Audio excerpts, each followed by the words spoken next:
We're back to a return to form to this franchise. Friday the 13th, Part 6. Jason Lives. Out of the filmmakers of this franchise, I'd say Tom McLoughlin is my favorite because of just how he innovates. So, this movie almost acts like Part 5 didn't happen, which, even though it has its merits, it was probably the smart thing to do. He doesn't outright say that, so technically you could say that Part 5 did happen, but none of the characters like Pam are brought up, or like how I said in the last episode, the last not cliffhanger, but the dream scene at the end of Part 5 where Tommy's about to stab Pam, that's never explained, so... But I will just say, continuity-wise, Part 5 did exist and happen. So, after Tom McLoughlin watched the first 5, he knew that there needed to be a change. So, after he asked Frank Mancuso Jr., who's, I believe, the producer behind all these films, if he could add some comedy, Frank agreed, but said, you can't make Jason the butt of the joke. You can have jokes and you can have self-aware comedy, but it can't be on the half of Jason. And this film, Jason did not treat comedic at all, but there's a lot of just cutaways and fun, a lot of jokes. There's one of my favorites is at the beginning whenever Tommy's about to resurrect Jason. Doesn't mean to, but he stabs him in the chest, trying to make sure he's dead. And the strike of lightning hits the bolt and wakes Jason back up. And Tommy's friends saying, we need to go out. My heart can't take any more of this. And when Jason gets up, and I'm saying and a lot, and Tommy's friend runs at him, he punches him through the chest and rips out his heart. Like stuff like that. And there's also an editing later on in the movie, whenever I think the old man Martin, who's the grave taker, takes care of the graves, watches over them. He says, you're going to be the death of me to this liquor bottle. And Jason breaks and stabs him with it. Just comedy like that kind of dark humor, makes this more of a horror comedy. And really feels different than the other installments in this franchise. And I'd say it's probably my favorite in the franchise. Even more than the final chapter in Part 3. Because I find myself coming back to this one a lot. Because of how kind of, like I said, it mixes comedy and horror pretty good. There's even, I believe, Kevin Williamson, the one who did the screenplay, or wrote Scream, who added, the self-aware. He was kind of inspired by Part 6, Jason Lives. That's what he told Tom McLoughlin. And let's talk about Jason's actor, C.J. Graham. I believe he was a Marine, so he just gives Jason this very intimidating look. Also, Jason's look changes a little bit in this. His face is more rotted. Obviously, it's changed colors because he's been dead for, I think, timeline-wise, 6 years or something like that. And he ends up adding to his wardrobe a pair of gloves, tool belt. I know some reviewers call him Home Depot Jason, or call him, Lowe's or something, Lowe's Jason, because he looks like a tool man. Yeah, all his tool belt, which it's not my favorite design of Jason, but I think it stands out. My favorite design would have to be next movie's design, Part 7, New Blood. But the characters in this movie, I said in a couple episodes ago, I think in the first one I said Megan, besides Trish, is probably and besides Trish and Tina and Chris and Jenny, she's my favorite final girl besides them. I think she's funny. Her dad's funny, the sheriff. And Tom Matthews does so great as Tommy. He's my favorite Tommy Jarvis portrayal of the whole franchise. And he's even been in these fan films, Never Hike Alone, Never Hike Alone 2.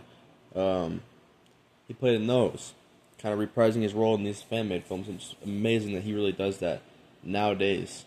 He still loves the character that much to appear in that. I think the social media activist, Zoran. If you watch Dead Meat, his channel for their second music video, which is the slashers at work. He even appears in one of the scenes there as Tommy Jarvis. So Tom Matthews, great actor, really loves his character. And the way like Jason, a lot of the deaths in this one, a lot of them are comedic. You got the one guy getting his face put through the tree or something. He gets his arm ripped off by Jason. He goes flying into a tree and leaves a bloody smiley face. Kind of cheesy, but pretty cool. A pretty cool death. You get the girl who gets the whole like head spin around and pulled off. And then you got the one couple, the one girl gets her face shoved through the metal part of the RV, and her boyfriend gets stabbed through the ear with a knife. There's a bunch of like good effects, although it's more comedic. If I want like if there's a Friday 13th with gore and stuff, I wouldn't say I would go to this one for that. I'd probably go to what, part 1 or part 4, honestly, part 5. But this one just changes the tone. I know it wasn't that good at the box office, but nowadays it's viewed as a fan favorite of the franchise. And everything from Harry Manfredini's score, the way they kill Jason or the way they trap Jason in this movie. So Tommy lures him out to the water, ties a bunch of chains around his neck, loops them around him, and puts like the stone in the water. And as Jason's going down, Megan has to use the boat's propeller to like cut into Jason's face, and that's why you see his revealed jaw or side of his jaw in the part 7, and he sinks to the bottom.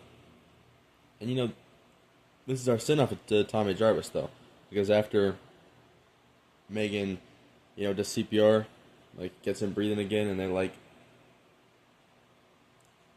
Jason was trying to drown him, we don't ever see him again. And it's kind of sad that this is the last we saw of Tommy Jarvis. And apparently Tommy Jarvis was supposed to come back in Jason Goes to Hell, which is the 9th film. But with rides, because I'll discuss that more when we get into the Jason Goes to Hell review itself, how the rights changed from Paramount to New Line. But it's just kind of a bunch of legal stuff is why he couldn't appear then. But thank you, Tommy Jarvis. You're basically this franchise's protagonist and my favorite part of this franchise. Or I wouldn't say Jason's probably my favorite, but my favorite protagonist has got to be Tommy Jarvis. And he's probably up there with Nancy Thompson as my favorite. What would it be? Sidney Prescott, Tommy Jarvis, and Nancy Thompson as my favorite horror protagonists. That's not the right order I'd rank them, but that's just them as the top 3. And you can put Kristen and Alice somewhere up there too. But like I said, I'm much more of a Nightmare. I think I'm more of a Nightmare on Elm Street fan, but I love these movies too. And it could be one week I'll say Friday the 13th more, one week I'll say Nightmare on Elm Street more. Like I said, I think A Nightmare on Elm Street was a lot more like they tried new things. Although this franchise, from this moment on, tries things different. Even Part 5 tried something new. So you gotta respect at least the creativity, even if some of the later ones aren't as good. But let's talk about synopsis of this film. Go through it real quick. We open, Tommy is with his friend, and they're going to see if Jason's really dead. Tommy ends up stabbing him in the chest with a fence post, one of the graveyard posts, and lightning strikes Jason's grave, and it goes to the pole and resurrects Jason. He's now undead Jason, which means he's more powerful. He's not human anymore, so he can't be like taken out the same ways. You can see this by how one of the, like Tommy's friend runs at him with a full speed with a shovel and smacks him in the head, and it doesn't do anything to Jason. He goes to the police office, or the police department, and the sheriff locks him up because he thinks he's crazy. We get some like exposition how the camp has been renamed to Camp Forest Green. Then this is the actual Friday the 13th film that actually have kids going to summer camp in it. I think the only one. And it's also the first time since part 2 we're actually at a summer camp again, and not at a Higgins Haven or Lake House or that like therapy place from last film. And Tommy escapes. Megan, the daughter of the sheriff, she starts feeling fond of Tommy. She helps him, and then eventually, when Tommy's back in the jail, one of the most, because the officer, the deputy, was always, wherever the red dot goes, you bang, you're dead, or something. So Megan pulls the gun on him, points it at him, puts him in the jail cell and gets Tommy out. Then the final like showdown goes down, like I said earlier, where Tommy lures Jason into the water and like ties the chains around him, and he dies, or doesn't die, because his eyes are open at the end of the film, but it's stuck at the bottom of the water. And it's kind of weird how like in Freddy vs. Jason, I love that movie, but they're like Jason's afraid of water, but we see in this one Jason willingly walks into the water to come after Tommy. So that's kind of a little bit of a plot hole, but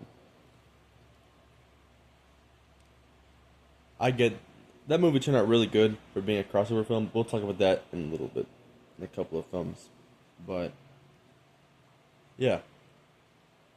What else is there to say about this film? This is my favorite. This is my favorite in the franchise. Tom McLaughlin, great director. Tom Matthews, great actor. C.J. Graham, great Jason. He's got everything going for it. Fun characters, memorable characters. Megan is a great final girl. Just everything about this film is a great horror film. I recommend this one a ton.